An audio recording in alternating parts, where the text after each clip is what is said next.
everyone, I'm Rachel, and today we are just going to be here on the Crack Your Bible vlog talking about a few things that happened this week. Now, I'm filming from my other guest room because when you're married with no children and a house, every room becomes a guest room, an office, a studio space, whatever. So, no, I'm not ballin'. It's just I have no children. So, yeah. So here I am in my other guest room filming today because this way I don't have to balance a tripod on a bed in the other room. But let's just jump in because I have to go meet a friend in 2 hours because we're going to go look at the architect who's building his parents' house, some of his show homes that he's entered into competitions. And again, I'm not balling. I just have a different set of friends, I guess. So anyway, yeah, I will be changing because this looks a little too clubbish, like Longvin with a Charming Charlie's necklace. Like it just, it's a little too much. I'm gonna go change. So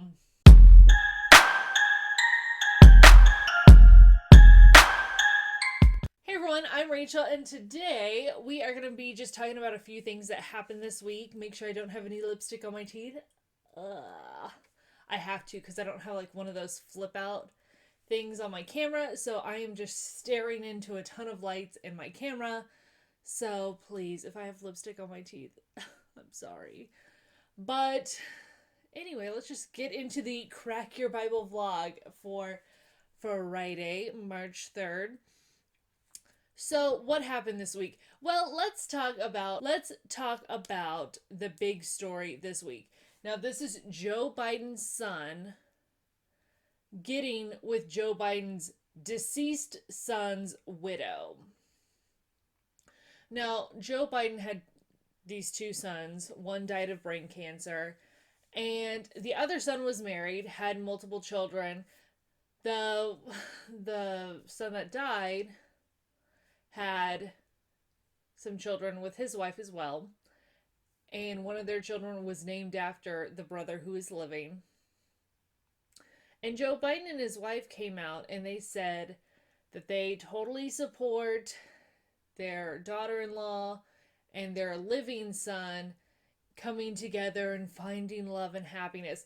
Seriously, swerve. Here's where Christians, like, if y'all see a bunch of drama going down in your family, you need to check your family. People are going to be like, who's going to check me, boo? You need to check them, boo. Oh my gosh, you do not leave your spouse to go hook up with your dead brother's wife. Like, no, there's children involved. First of all, that is not a reason to get divorced. Are you being beaten? Is your life at stake? Is somebody cheating on you? No. So you have no reason to go hook up with some new person. Now, Joe Biden's former daughter-in-law, she can because her husband was clearly cheating on her. That's why he's hooked up with his sister-in-law. But people need to stop being like, oh, I'm not judgmental. Anything goes. Seriously, I was watching Charles Gross this morning, and I love his content. I do not agree with his lifestyle. But he made this comment, and he's like, oh, if you smoke meth, do whatever you want. I don't judge. Hold on. If somebody's smoking meth, you don't judge. Seriously, like, at what point have we just set our standards so low that anything goes? And we're not going to call a spade a spade. We're not going to be like, you need to check yourself. What you're doing is wrong. If you don't straighten up, you're going to destroy the lives of your children. At what point do we step in and say, hey, you need help? When do we have an intervention for people acting fools? Because Joe Biden's not. Charles Gross isn't. Like, no, we don't accept this. And we shouldn't accept this of our leaders either. I mean, Joe Biden, whatever, he's not in office anymore. But it's those kind of attitudes that we can't allow to take root in society, where it's just like anything goes, because you need to make sure that your own house is on point. And Joe Biden's house clearly is not on point. Like, he needs to tell his son, what are you doing? Like, frankly, I think they should ostracize his son for wrecking his whole family like that. And his daughter-in-law, like, get real. That's your husband's brother. That's your children's uncle. Your child is named after this guy. What are you doing?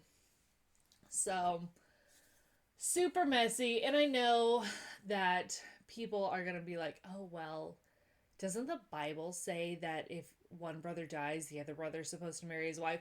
Seriously, swerve.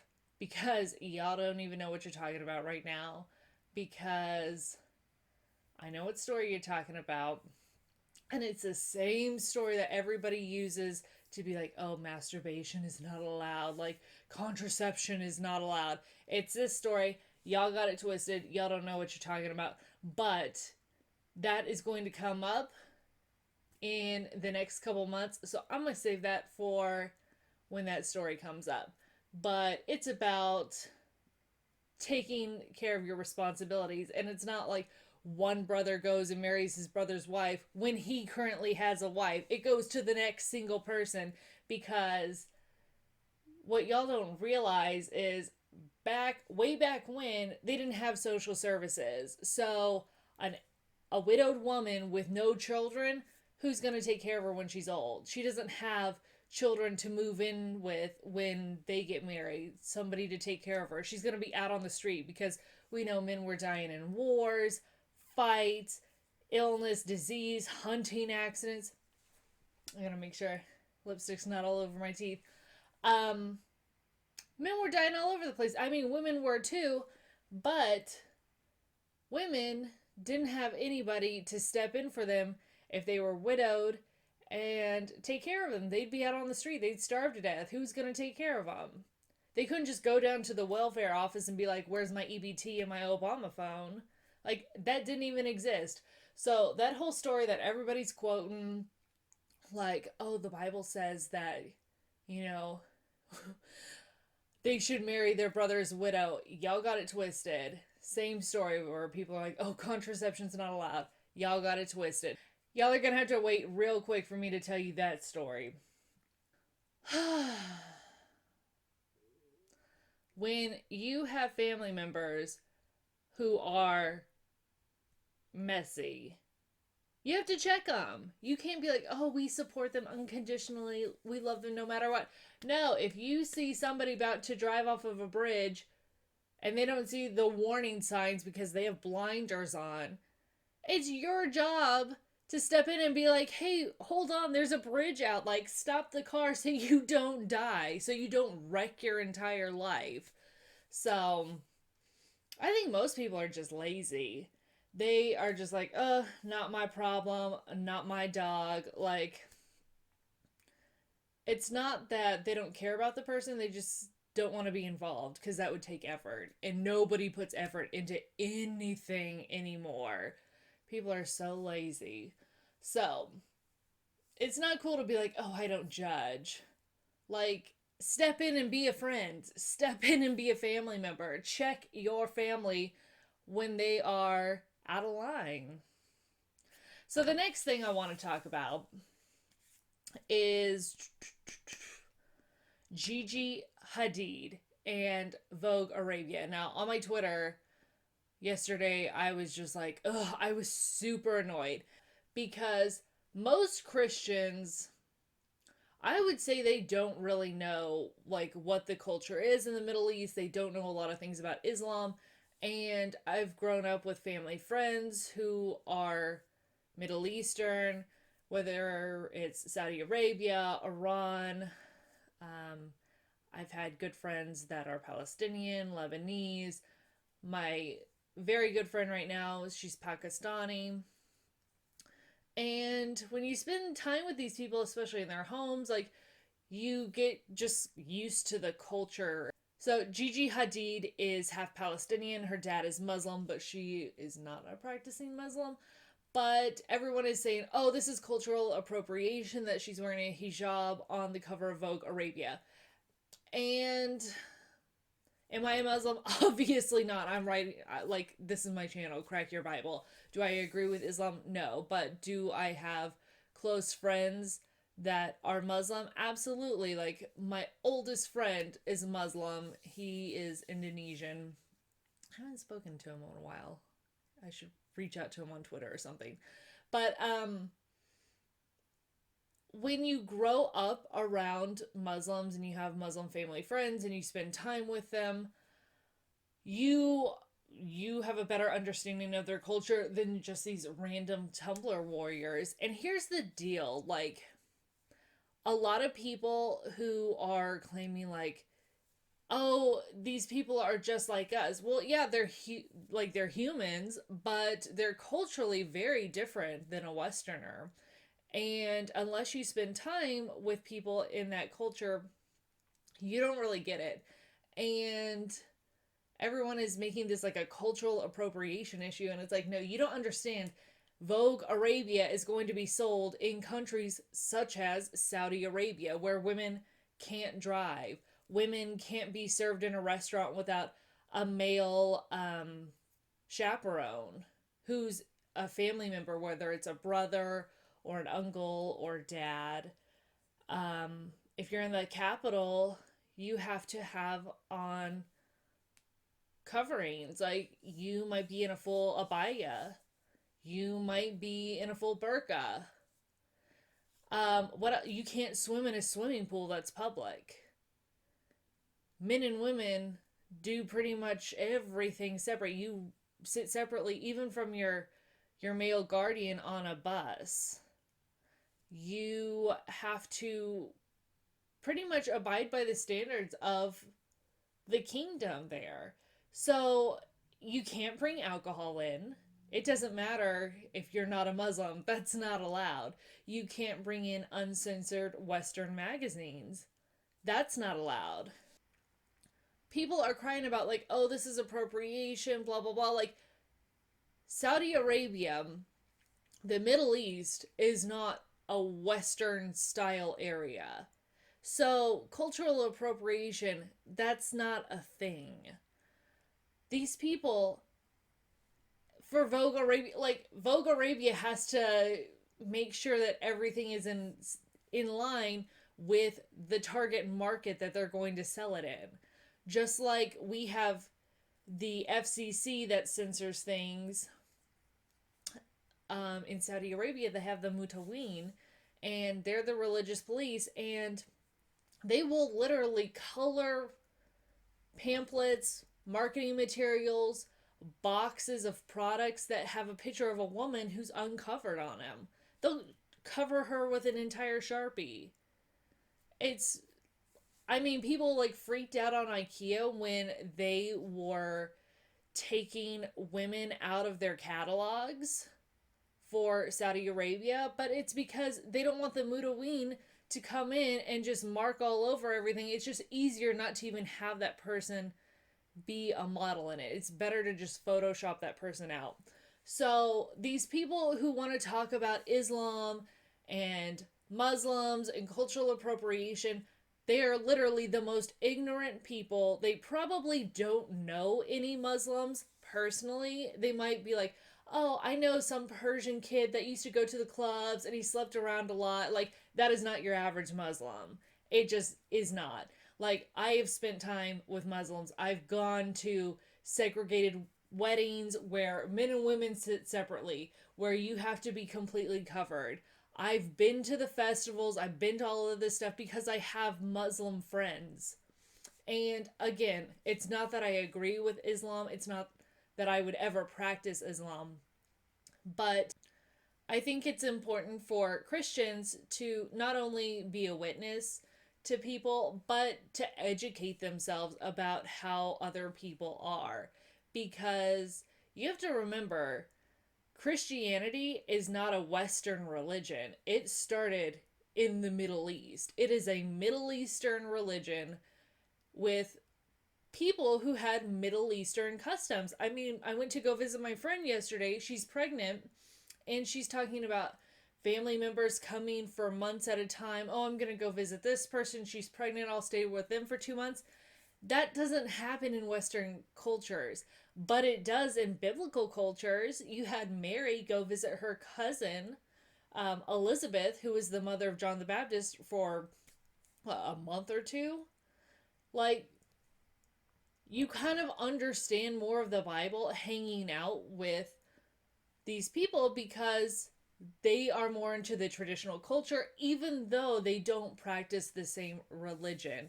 And you kind of just get a feel for kind of the attitudes that are in the Bible. Now, again, not everybody is the same, and there are cultural differences, especially over a period of 2,000 years. Like, things are going to change, but things don't change that much, you realize, because in the Middle East, it has really stayed very culturally similar to what is going on in the Bible. You can just see kind of the mannerisms and the attitudes, and I see that in my friends.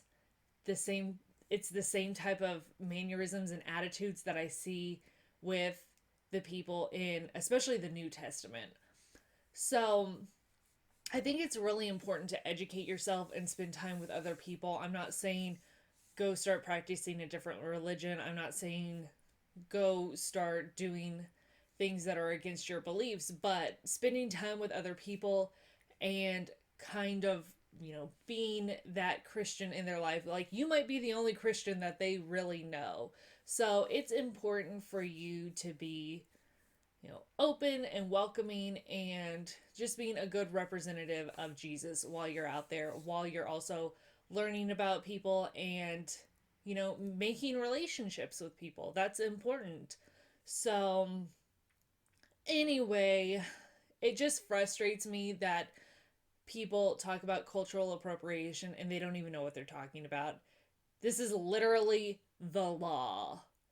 And people just don't understand, like, they don't do things the same as they do over in the West.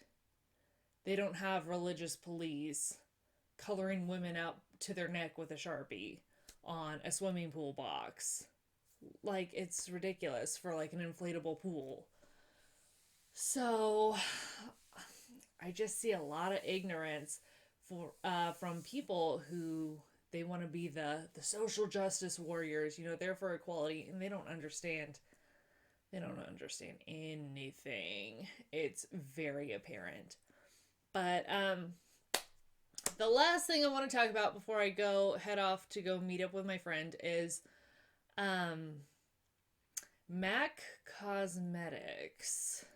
Now, I used to use MAC Cosmetics all the time, and they're kind of pricey, but before YouTube beauty gurus were like a thing, I was like, oh my gosh, MAC makeup, like that's the coolest stuff. But I just started noticing over time, like they would do these special releases and they always had a theme to them. And they would have different spokespersons, and I just started to recognize that a lot of their stuff was like occult stuff, like straight up occult. And it's like, how is a makeup line in line with this? Well, they're in the entertainment industry, they're used on set, and just something was off. And I've seen, like, Caitlyn Jenner is one of their spokespeople that did a collaboration with them. And it's just this, they're always trying to, MAC Cosmetics is always at the forefront pushing new trends. And I've noticed that more and more women are looking like drag queens. You have these like painted on eyebrows. You have women that are just contouring the hell out of their face when they're not in front of lights.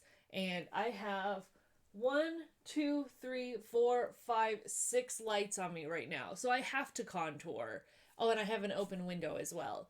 So cameras, they flatten your face. And you have to have contour on it so that you don't look super flat on a camera. So if you're not in front of a camera, why are you doing this like super strong contour, really dark eyes, these painted on eyebrows? And it all comes from drag makeup. It's ridiculous. Like, you have these 12-year-old girls walking out there and they look like 30-year-old women. And these 30-year-old women look like drag queens. And I see it push more and more and more. But the reason I'm talking about this is because MAC Cosmetics, and this was on my Twitter because it was on Instagram recently, is MAC Cosmetics was showcasing this new lip trend, and they call it Lollipop Lips. So I'm going to put a picture from MAC's Instagram here or here. I don't know where I'm going to put it. But it's your lipstick, and then it's all smeared. Now, if you've ever kissed somebody or you've made out with somebody with lipstick on, you know it gets all over your face, it gets all over their face.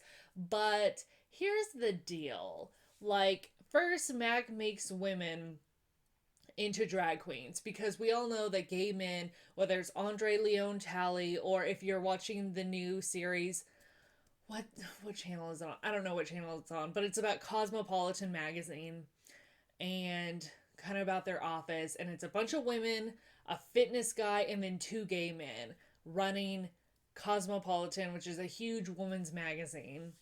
So it's always the gay men dictating how women should look. You have transgender people who are now like the standard of beauty that girls are looking up to.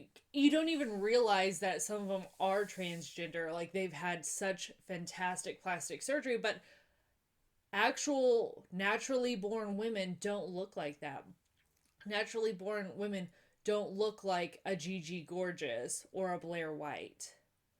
They just don't. Women don't have that kind of body shape. Women don't have those kind of proportions because men and women's bodies are different. And, you know, I was with my friend yesterday and she's pregnant right now. And she's like, it feels like somebody is just taking a hammer to my pelvis and widening it. Women have wider hips. And you have all of these transgender, transvestite, drag queens, whatever you want to say, but they have no hips because they don't birth children, but they're the ones on TV. I mean, YouTube has a new series out, or a new movie on YouTube Red about Gigi Gorgeous. You have Caitlyn Jenner. There are many, many more, but I just don't want to name them all. But that is who women are looking up to for beauty tips. Like, this is who I want to aspire to look like. And it's like, these are men. Women want to look like men who are looking like women. So you have the drag queen makeup, but now MAC has come out with these lollipop lips. Now, how many of y'all have heard Lil Wayne's Like a Lollipop? That's a song about blowjobs. Okay, so MAC Cosmetics, stop. We get it. That's what gay men are into. Whatever. But at what point are women going to be the authorities on beauty for women? First you have women looking like drag queens, and now you're going to have them looking like crack whores. Like they just gave a $5 blowjob and they have makeup all over themselves. Like, again, this is why you can't take anything at face value, because right below the surface is the truth. And this is why, as Christians, you shouldn't support companies that are like this. This is an attack on women. MAC Cosmetics does not like women. Otherwise, they wouldn't have women dressing like drag queens, doing their face up like drag queens, and looking like crack whores giving $5 blowjobs. So, is this the kind of company that you want to support as a Christian? As a Christian, is this the kind of thing that you want to stand up for and be like, yeah, I'm for this? Because I don't. I stopped using their products because I got really tired of all of the occult stuff. And this was years ago. I mean, I still have a few eyeshadows from they're probably 10 years old. I don't use them anymore, but um yeah, Christians, what are you doing? Like, don't support these companies, because this is an attack on women. You have gay men setting the standards for what women should look like. You have RuPaul's Drag Race. You have all of these people, like, this is how women should look. The fake hair, the fake nails, the fake boobs. Men, because they don't have the proportions or an hourglass shape, you have women getting ribs taken out, and then they're getting these huge butt implants to give this exaggerated drag queen look of an hourglass figure. This isn't from the black community, this is from the drag community. So, again, people talking about appropriation. Oh, these butt implants come from women trying to appropriate black culture. No. Nicki Minaj, Amber Rose, they all have huge butt implants, and that comes from the drag community. So, Christians, don't emulate the world on this stuff. Like, don't let your kids be looking like drag queens, getting these implants. Like, enough. Don't support these companies. Stop looking like men who look like women. It's ridiculous. So anyway, I know this video is getting kind of long, but remember, if y'all see your family, if y'all see your friends acting a fool, check them. Don't let them start these love triangles and tear apart their families and do meth and everything else. Like, be there for your family and check them when they're out of line.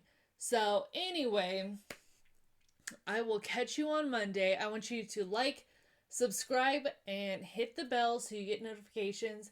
And I will see you on Monday. Bye.